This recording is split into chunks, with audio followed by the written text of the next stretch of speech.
Hi everyone, এই ভিডিওতে আমরা সুবিদ্যা স্যারের বইয়ের পার্সেন্টেজের পরের অঙ্কটি মানে 36 নম্বর অঙ্কটি নিয়ে ডিসকাস করবো। আগের অঙ্কগুলি তোমরা না দেখে থাকলে প্রিন্ট ভিডিও থেকে তোমরা দেখে নিতে পারো। তাই কি বলেছে, একটি নির্বাচন ক্ষেত্রে 25% ভোটার ভোটদানে বিরত ছিলেন। যারা ভোট দিয়েছেন তার মধ্যে 2% ভোট বাতিল হয়।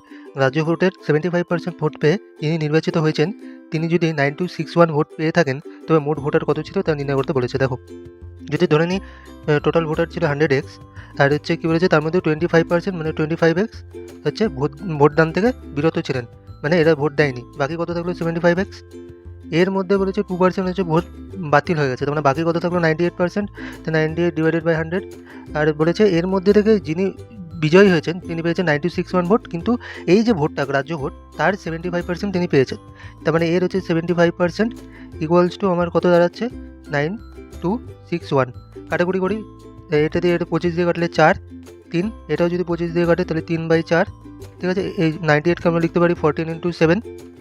এই 7 দিয়ে যদি আমি এটাকে কাটি তাহলে কত হচ্ছে 7 × 7 3 × 7 21, 7 × 14 3 × 7 21। এই 3 3 9 দিয়ে যদি এটাকে কাটি তাহলে কত হচ্ছে 9 × 9 4 নং 36, আর হচ্ছে 7 নং 63। এবার হচ্ছে 2 দিয়ে কাটলে 2, এটা দিয়ে কাটলে 7, আর এটা দিয়ে এটা কাটলে 21। তাহলে আমার কত হচ্ছে 4 × 8 আর ইন্টু 21, তাহলে কত হচ্ছে x = 168।